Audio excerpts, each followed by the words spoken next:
Guys எல்லாரும் எப்படி இருக்கீங்க? எல்லா இடத்துலையும் நல்லா மழை பெய்யுது. எல்லாரும் சேஃபாக இருப்பீங்கன்னு நினைக்கிறேன். வீக்கெண்ட்லாம் நல்லபடியாக முடிஞ்சிருக்கும். இது வந்து நான் சண்டே அதுவுமா எடுத்த vlog தான். ஸோ இன்றைக்கி மண்டே தான் போஸ்ட் பண்ணுறேன். இன்றைக்கி வீட்டுக்கு என்னோட ரிலேட்டிவ்ஸ்லாம் வராங்க. ஸோ அவங்களுக்காக மார்னிங் பிரேக்ஃபாஸ்ட்டுக்கு என்ன குக் பண்ணுன்றது தான் ஃபுல் வீடியோ. மைசூர் பெங்களூர் சுற்றி பார்க்குறதுக்காக வந்திருந்தாங்க. மைசூர் ஒன் டே ஃபுல்லாக சுற்றி பார்த்துட்டு பெங்களூர் வந்திருந்தாங்க. பட் இங்கே வந்த இடத்துல நல்லா மழை பெஞ்சிச்சு. அதனால் பெருசாக எங்கேயும் வெளியே போகல. ஒரு கிளம்புற அன்றைக்கி மார்னிங் வீட்டுக்கு வந்திருந்தாங்க. ஸோ அவங்களுக்கு பிரேக்ஃபாஸ்ட் வந்து பூரி, இட்லி அண்ட் சிக்கன் குழம்பு, மட்டன் குழம்பு பண்ணலான்னு இருந்தேன். காலையிலே மார்க்கெட் போயிட்டு சிக்கன் மட்டன்லாம் வாங்கிட்டு வந்துட்டார் ஹஸ்பண்ட். வாங்கிட்டு வந்ததும் எல்லாம் க்ளீன் பண்ணுறதுக்குள்ளே சிக்கன் குழம்பு வைக்கிறதுக்கு யூஸ்வலாக பண்ணுற மாதிரியே வெங்காயம் தக்காளி எல்லாம் கட் பண்ணி எடுத்து வச்சாச்சு. தக்காளியை மட்டும் அரைச்சி வச்சிட்டேன். சிக்கன் தண்ணி குழம்பு வைக்கலான்னு சொல்லிட்டு தான் பண்ணியிருந்தேன். அதுக்கு குக்கரில் எண்ணெய் ஊற்றி ஹோல் ஸ்பைசஸ்லாம் போட்டுட்டு வெங்காயம் நல்லா வதங்கினதுக்கப்புறமா இஞ்சி பூண்டு பேஸ்ட் தக்காளி அரைச்சி ஊற்றிட்டு தேவையான மசாலாலாம் போட்டு சிக்கன் போட்டுட்டு நல்லா கொதித்து அதோட தண்ணி வர வரைக்கும் விட்டுட்டேன். தண்ணி வந்ததுக்கப்புறமா தேவையான அளவு தண்ணி ஊற்றி விசில் விட்டுட்டேன். சைட் பை சைட் மட்டன் குழம்பு பண்ணுறதுக்கு வெங்காயம் தக்காளி யூஸ்வலாக எல்லாம் வதக்கமாக வதக்கிட்டு மட்டனில் உருளைக்கிழங்கு போட்டு மட்டன் போட்டு அதையும் விசில் விட்டுட்டேன். சிக்கன் வெந்ததுக்கப்புறமா கொஞ்சமாக கசகசா, முந்திரி பருப்பு, அது கூட தேங்காய் எல்லாத்தையும் போட்டு நல்லா அரைச்சி ஊற்றிட்டேன். அது எல்லாத்தையுமே ஃபஸ்ட்டு ஊற வைக்கணும். அண்ட் அது கொதிச்சதுக்கப்புறமா மட்டன் குழம்புக்கும் விசில் விட்டுட்டேன். சைட் பை சைட் சட்னியும் அரைச்சிட்டேன், தேங்காய் சட்னி. அதை தாளிக்கிறதுக்கு சும்மா கடுகு, ஜீரகம், கருவேப்பிலை போட்டு அதையும் தாளித்து எடுத்து வச்சாச்சு. சட்னியும் நல்லா ரெடி பண்ணி எடுத்து வச்சாச்சு. குழம்பும் சைட் பை சைட் பண்ணது அதுவும் நல்லா வெந்து ரெடி ஆயிடுச்சு. அண்ட் இட்லியும் ஊற்றி எடுத்து வச்சிட்டேன். எல்லாம் சுட சுட ரெடி பண்ணியாச்சு. கரெக்டாக என்னோடய அக்கா அண்ணா எல்லாருமே வீட்டுக்கு வந்துட்டாங்க. அவங்க வரும்போது பெருசாக மழை இல்லை, ஆனால் பயங்கர காற்று. ஃபர்ஸ்ட்டு வந்தவங்களுக்கு கொஞ்சம் டீ எல்லாம் வச்சு கொடுத்ததுக்கப்புறமா பிரேக்ஃபாஸ்ட் பண்ணுறதுக்கு பூரி மட்டும் சுட சுட போடலான்னு சொல்லிட்டு பூரிக்கு மாவு ஆல்ரெடி பிணைஞ்சி வச்சுருந்தேன்.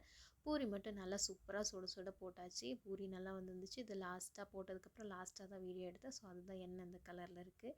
பூரி ரெடி ஆனதுக்கப்புறமா எல்லாத்துக்கும் சூப்பராக ஒரு பிரேக்ஃபாஸ்ட் கொடுத்தாச்சு. பூரி, இட்லி, மட்டன் குழம்பு அண்ட் சிக்கன் குழம்பு அண்ட் தேங்காய் சட்னி எல்லாருமே நல்லா சாப்பிட்டதுக்கப்புறமா லாஸ்ட்டாக நாங்களும் சாப்பிட்டுட்டு அவங்களுக்கு டாட்டா பை பை சொல்லிட்டோம். அவங்க கிளம்பிட்டாங்க. கரெக்டாக அவங்க போனதுக்கப்புறமா அமேசான்லேருந்து கொரியர் வந்துருந்துச்சு. ஒரு 2 days முன்னாடி ட்ரைபாட் ஒன்று ஆர்டர் போட்டிருந்தேன். என்னோடய பையன் கீழே போட்டு உடச்சிட்டான். அதனால் புதுசாக ஒன்று ஆர்டர் பண்ணியிருந்தேன். ஆல்ரெடி ஒன்று வந்துருந்துச்சு, ஆனால் அது வந்து சரியா இல்லைன்னு சொல்லிட்டு எக்ஸ்சேஞ்ச் போட்டிருந்தேன். அண்டு இது வந்து புதுசாக வந்துருந்துச்சு. அண்ட் இது வந்து ரொம்பவுமே நல்ல ஸ்ட்ராங்காக இருக்குது. லாஸ்ட் டைம் போட்டிருக்கும் போது என்னோடய மொபைல் வச்சா அது நிற்கவே இல்லை. பட் இது வந்து ரொம்ப சூப்பராக பர்ஃபெக்டாக இருந்துச்சு. வித் லைட்டோடு தான் வந்திருந்தேன். அண்ட் ரிமோட் ஃபங்க்ஷன் எல்லாமே நல்லா இருந்தது. அண்ட் இது ரொம்ப நேரமாக ஃபிட் பண்ண தெரியாமல் தான் பார்த்துட்டே இருந்தோம். அதில் வந்து கேட்லாக் கொடுத்துருக்காங்க. பட் ஸ்டில் எங்களுக்கு வந்து ஃபிட் பண்ண முடியல. அண்ட் ஃபைனலாக ஒரு வழியாக ஃபிட் பண்ணிட்டோம். அண்ட் எல்லாமே போட்டு பார்த்தோம், நல்லா ஒர்க் ஆணுச்சு. லைட்டுமே நல்ல பவராக இருந்தது. லைட் வந்து 3 கலர்ஸ் இருக்குது. ஸோ அந்த லைட் பின்னாடியே பட்டன்லாம் கொடுத்துருக்காங்க. அது ஃபிட் பண்ணிகிட்டு இருக்கும்போது பார்த்தா பயங்கர ஒரு காற்று, அப்படியே மரத்தையே தள்ளுற மாதிரி இருந்தது. அவ்வளோ ஒரு காற்றடிச்சிது.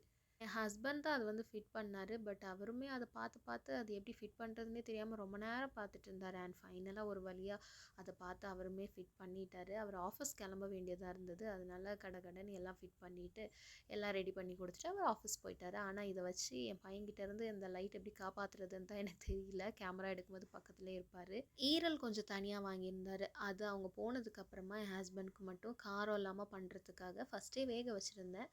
ஜஸ்ட் வெங்காயத்தை மட்டும் நல்லா வதக்கிட்டு ஈரல் போட்டு மஞ்சள் பொடி, உப்பு, பெப்பர் மட்டும் போட்டு அது தனியாக எடுத்து வச்சிட்டேன். அண்ட் வந்து கொஞ்சமாக அவருக்கு மட்டன் எடுத்து வச்சுருந்தேன். அதை மட்டும் அப்படியே சும்மா ஆனியன், தக்காளி இதெல்லாம் போட்டு செஞ்சு கொடுக்கலான்னு சொல்லிட்டு ஃபஸ்ட்டு மட்டனை தனியாக வேக வச்சிட்டேன். அதுக்கப்புறமா வெங்காயம், அரைச்சி ஊற்றின தக்காளி, அது கூட வேக வச்ச மட்டன்லாம் போட்டு நல்லா வதக்கிட்டு காரம் இல்லாமல் அவருக்கு பண்ணி கொடுத்துட்டேன். அவர் கிளம்பவும் என்னோடய பையன் அவரோட ஐடி கார்டு எடுத்து போட்டுட்டு வந்து காமிச்சிட்டு பாய் சொல்லிட்டு இருந்தான் என்கிட்ட.